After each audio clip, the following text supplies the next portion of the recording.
Oi, gente, novamente, muito bem-vindos. Nesta nossa aula de processo coletivo, nós estamos trabalhando a questão da legitimidade, tá? Do processo coletivo. E o que nós vamos trabalhar agora é a natureza jurídica destas legitimidades, tá? A legitimidade, no caso do processo coletivo, sempre é uma legitimidade concorrente e disjuntiva. Vocês sabem que os legitimados, como regra, nós vimos lá, para poder promover ação civil pública, estão no artigo 5º da Lei 7347/85, combinado com o artigo 82, inciso 3º do CDC. Então, destes legitimados aqui, assim, nós temos uma concorrência, nós temos uma legitimidade concorrente. Isto significa que qualquer um daqueles legitimados podem promover ação civil pública. Então lá, pode promover o Ministério Público, ou a Defensoria Pública, ou a Associação Civil, ou o Estado, ou as entidades lá da administração indireta. Tá bem? Então a legitimidade é concorrente por causa disso, porque qualquer um deles pode promover. Agora, por que é disjuntiva? Porque um não depende do outro, tá? Para poder promover a ação civil pública, a associação civil ela não vai pedir autorização para a Defensoria Pública, não vai pedir autorização para o Ministério Público, não pede autorização para o município, não pede autorização para a União, como a Defensoria Pública também não pede autorização para o Ministério Público, tá? É disjuntivo por conta disso. Um não depende do outro. Estamos bem? Então, qual que é a natureza jurídica da legitimidade? Nestes casos, concorrente e disjuntiva. Estamos bem? Ótimo. Eu quero trabalhar com vocês agora cada legitimado de uma forma mais calma, que assim eu vou trabalhar com vocês o Ministério Público. Então, o Ministério Público ele pode promover a ação coletiva para defender o quê? Então, primeiramente, de forma clara, direito ou interesse difuso e coletivo. Isso nós não temos dúvida por conta do artigo 129, inciso 3º. Tá lá, o Ministério Público tem legitimidade para poder promover ações que envolvam direitos coletivos e direito difuso. Então, tá bom, nós não temos dúvida. Depois, tem o segundo, que é uma outra forma do Ministério Público promover ação coletiva. Quando? Quando se tratar de defesa de interesse difuso ou coletivo, foi o primeiro caso. O segundo, direito ou interesse individual homogêneo, que é o segundo caso. Com base em quê? Com fundamento em quê? Artigo 129, inciso 9. Quando diz assim que o Ministério Público pode promover outras ações, né, desde que compatíveis com as suas finalidades. E a finalidade do Ministério Público sempre está lá no artigo 127 da Constituição Federal, que é aquela que é a defesa da ordem pública, né, do regime democrático, e desde que o direito ou interesse tenha relevância social. Eu destaquei aqui para vocês um julgado que ele vai nos explicar o que é relevância social para o Ministério Público, tá? É só vocês lerem aí. É o STF, tá? É o agravo regimental no agravo em recurso extraordinário. É o AR no ARE 791-237 de São Paulo.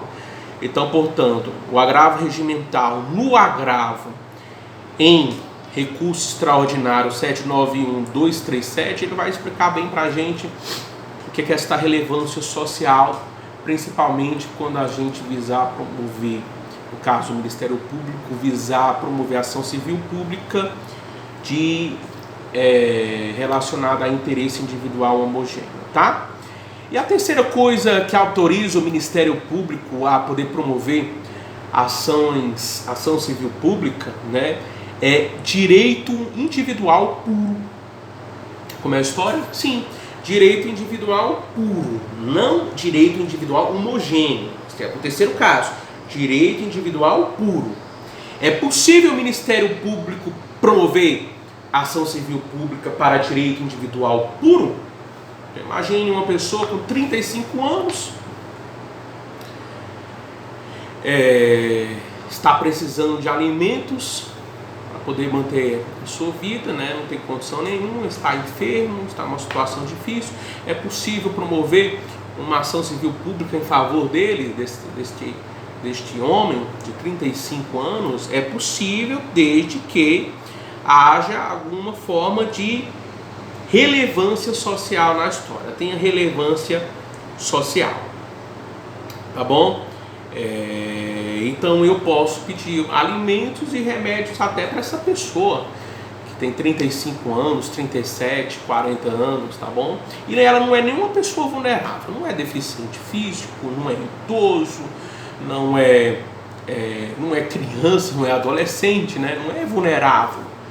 Então é possível pedir, né, promover uma ação civil pública para interesse ou direito individual puro, é possível, tá? Aí eu queria apresentar para vocês, né, o que foi que caiu na prova do Ministério Público. Uma vez o magistrado, o examinador, ele perguntou, acredito que numa situação para poder deixar o candidato nervoso, né? E para ele errar, na verdade, ele fez a pergunta para o candidato errar.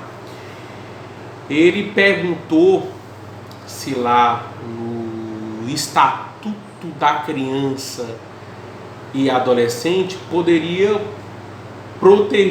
promover uma ação civil pública para a promoção de direito individual. Então isso ele perguntou, né, o candidato. Primeiramente, individual homogêneo, depois individual puro, né? Qual que era a resposta para poder ser dada ao examinador? Olha, a questão aqui, doutor, é cronológica. Por quê? Direito individual homogêneo surgiu no CDC, Lei 8.078/90. Direito individual, lá, inclusive era para relacionado a criança e adolescente, tá? O Ministério Público pode promover a ação individual em favor de uma criança, em favor de um adolescente, se era possível fazer. Veja bem, a resposta é direito individual homogêneo não, excelência, mas direito individual puro sim, porque o artigo 201, inciso 5 do Estatuto da Criança e do Adolescente, ele autoriza promover ação civil pública para a proteção de interesse ou direito individual puro.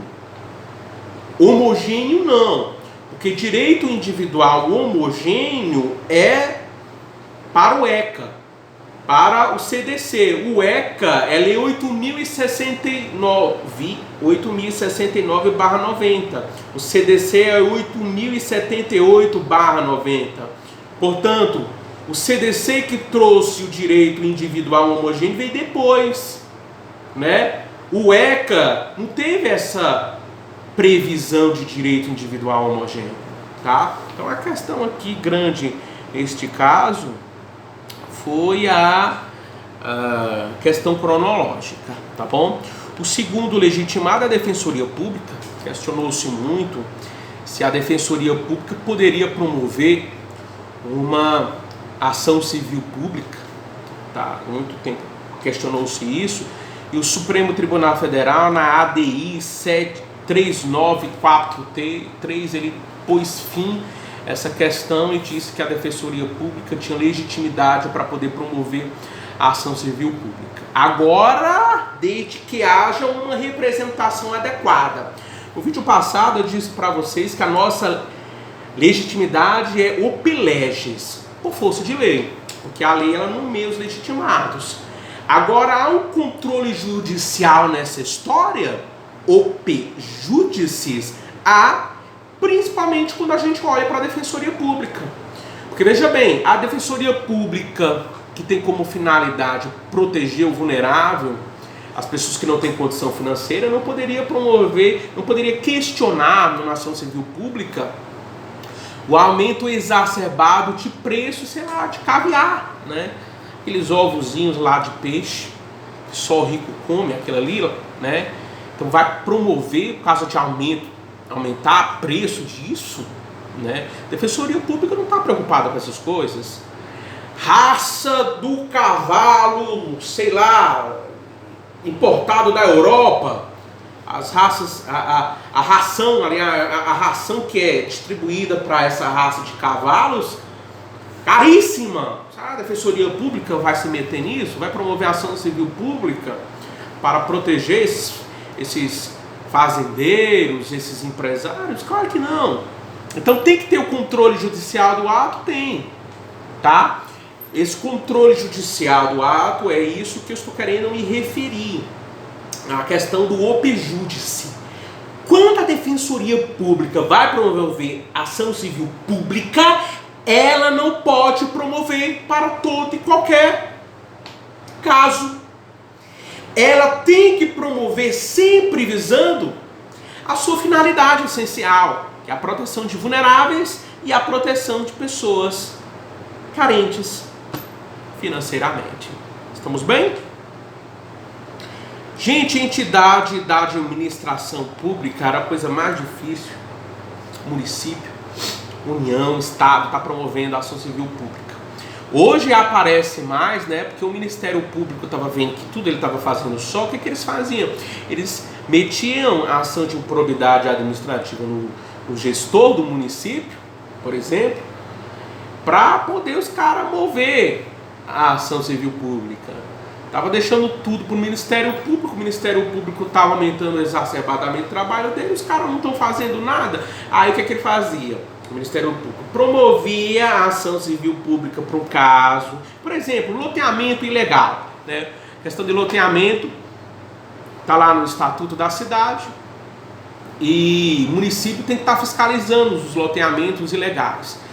Então pronto, o município tem que entrar com uma ação civil pública para poder regularizar a questão desse loteamento ilegal. Quando eles não faziam nada, o Ministério Público, o que ele fazia? Entrava com a ação civil pública para poder corrigir o que tinha que corrigir, tá? E já entrava com uma ação de improbidade administrativa no gestor. Segura o rojão, afasta. Aí meteram tanto a ação de improbidade administrativa nos peitos dos gestores, que os gestores aprenderam a promover a ação civil pública, tá? Então hoje a gente vê mais município promovendo, Estado promovendo, por aí vai. Mas antes não tinha nada disso, tá? E vamos ver aqui por último as associações civis. Para uma associação civil ela promover uma ação civil pública, meus caros amigos, é necessário dois requisitos: que haja uma preexistência, é uma preexistência dela dentro do sistema jurídico, exige-se uma pré-constituição desta associação civil pública, desta associação civil, digo, por pelo menos um ano. Aí você fala assim, o que tem essa exigência de no mínimo de um ano? Isso aqui é para poder evitar, né, aquelas aventuras jurídicas. Cria-se uma associação civil só para aquele caso, não é possível, tá? E também outra coisa, não é pseudo-associações não, viu? Aqui é a associação civil, muita gente, mais de 3.000 pessoas, tá? Essa associação de 30 pessoas, isso é pseudo-associação, tá? Moradores do condomínio tal, vai ver quem é que tem lá? 100 moradores. Então, pelo amor de Deus, isso não é associação civil, é uma pseudo-associação. Então, a associação ela tem que ter robustez para poder promover a ação civil pública, tudo bem? Se vocês notarem, a gente consultar o artigo 5º da da Lei da Ação Civil Pública, o parágrafo 4º, ele diz o seguinte: o requisito da pré-constituição pode ser dispensado pelo juiz, pelo judge, quando haja manifesto interesse social evidenciado pela dimensão ou característica do dano ou pela relevância do bem jurídico a ser protegido. Então, veja bem, em se tratando de manifesto interesse social, o juiz pode dispensar este primeiro requisito aqui, que é a pré-constituição da associação civil pública, nos termos do artigo 5º, parágrafo 4º da Lei da Ação Civil Pública. Estamos bem? Então, o primeiro requisito é pré-constituição. O segundo requisito é pertinência temática. Se uma associação civil ela é criada para proteção de direitos dos consumidores, ela só poderá promover ação civil pública para a defesa dos consumidores. Não pode promover ação civil pública para proteger criança e adolescente. Claro, só se a criança e adolescente estiver figurando como consumidor. Mas se não for este caso, não poderá promover a ação civil pública. Estamos bem? Também isso não existe. Quer ver uma pseudo-associação também? O cara faz lá o estatuto da associação, aqui esta associação civil visa proteger criança e adolescente, consumidor, moradores do loteamento tal, serve para poder proteger idoso, defensor público. O que é isso? É Superman? Chapolin Colorado defendendo todo mundo? Não existe isso, isso é pseudo-associação. A associação ela deve ter um objetivo específico, certo? Tem que ter uma finalidade específica para poder ser associação. Nem pode ser pouca gente demais, porque será uma pseudo-associação, e nem pode ter um objeto amplo demais. Isso também será uma pseudo-associação. Bom, estamos bem? Isto aqui é o que eu queria trabalhar com vocês sobre legitimidade, tá? Eu espero que todos vocês tenham entendido, tenham tido uma boa aula, tá bom? Estejam todos com Deus, meus amigos. Deus seja louvado.